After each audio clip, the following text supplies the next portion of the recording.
Trump wants blood in the streets of Washington, D.C. This weekend, he ordered hundreds of West Virginia National Guard troops into the Capitol. And I'm hearing from my friends in watchdog groups that he's pushing governors in states like Ohio, Tennessee, South Carolina, Mississippi, and Louisiana to do the same. Now, let me be clear. This is very different from part-time soldiers policing their own neighborhood. This is out-of-state troops being rushed into D.C. with Trump demanding that they carry firearms, even if they haven't qualified to use them. That's not about crime. It's not about order. It's about optics. It's about power. Now, before I go any further, I want to be clear. I don't think that Trump is sitting in a room carefully planning this out several steps ahead. He's not a strategist. He's reactive. Trump is always acted on pure instinct. He absorbs the Fox News alternative reality the same way that his millions of supporters do. And then he reacts to that delusion as if it were the truth. That's why scholars call what he does authoritarian impulse. He's just acting on impulse. He's following the authoritarian playbook not because he studied it, but because it's who he is. What we're watching this weekend is the next stage of Trump's militarization of the United States. The pattern is familiar. Incite fear, declare a crisis, militarize the response, and then frame resistance as extreme. He's not trying to protect D.C. He's manufacturing a confrontation between uniformed men with rifles and the people of that city so that he can claim that he's the only one who can restore order. This is a test run. A rehearsal for how he can use out-of-state troops to project power into any Democratic-led city or state. And here's the really dangerous part, the split in how Americans even see what's happening right now. Writer Evelyn Quartz calls this the war over what's real. People in my information ecosystem see Trump's actions for what they are, a dangerous authoritarian occupying the capital of the United States. But people immersed in Fox News and other Trump-aligned media see something else entirely, a strongman restoring order. Same events, two different realities. And that's the point. If you control perception, even if it's for half of America, you don't need facts. Whistleblowers inside the Guard have been telling watchdog groups that commanders are rushing troops through weapons qualifications so that they can hit the streets armed.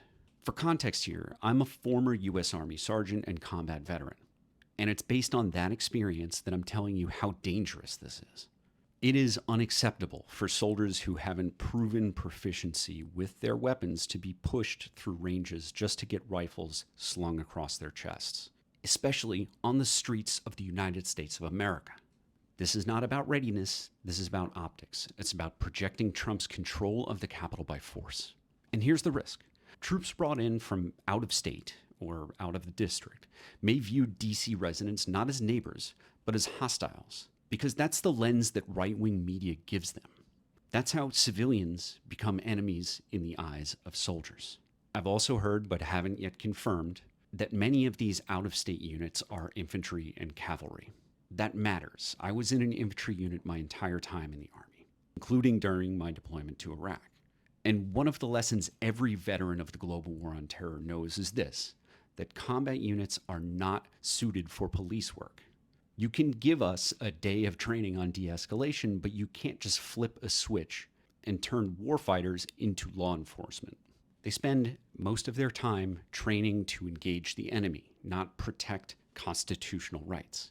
And Trump knows exactly what he's doing, what risks he's creating. With every armed guardsman deployed into D.C. from outside the district, the risk grows of a Kyle Rittenhouse-type incident, a poorly trained soldier panicking, firing on protesters, and unaliving Americans. If that happens, it won't just be a tragedy, it'll be a catalyzing event. People fed up with Trump will flood the streets across the country. Trump will then have all of the excuses that he needs to expand the crackdown, sending more troops into more democratic cities. That's how escalation works. That's the authoritarian playbook. And we've seen this before. In the 1920s and 1930s, Mussolini's black shirts and Hitler's brown shirts, they staged violence. Then they claimed only they could restore order. That's how fascism consolidated power.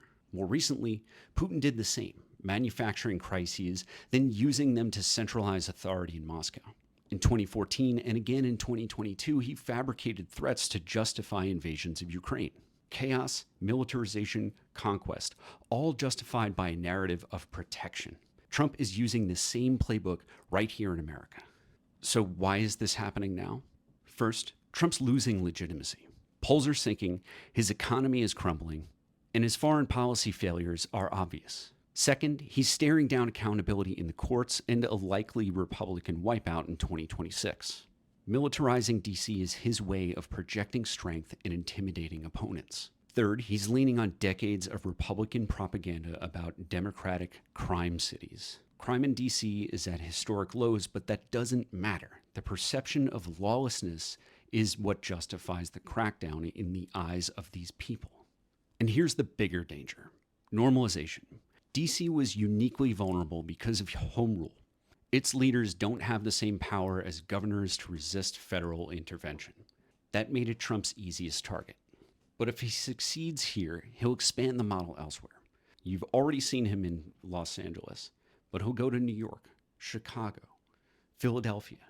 Once Americans accept troops in their streets as ordinary, the authoritarian project has already succeeded. Here are 3 things you can do now to go on offense for democracy. First up, baseline resistance. Don't give up on democracy. Contact your representatives and tell them not to hand long-term control of DC to Trump. Demand statehood for DC. You wouldn't want out-of-state troops policing your town, and no American should have to accept that. Number 2, preparations. Build resilience. Start anti-fascist book clubs. Study Task Force Butler's community response and street team guides. Build networks of trust, train together, and prepare to resist authoritarian violence. Number 3, active measures. Impose costs. This doesn't mean violence. It means lawful disruption and civil disobedience. Organize mass protests that overwhelm the system. Lawfully expose the logistics of ICE and Guard deployments. Boycott businesses profiting from this occupation. And focus accountability where it belongs, on the governors, generals, and political leaders ordering this crackdown. This is not a drill. Trump is testing us. If we normalize soldiers in our streets, democracy is already gone.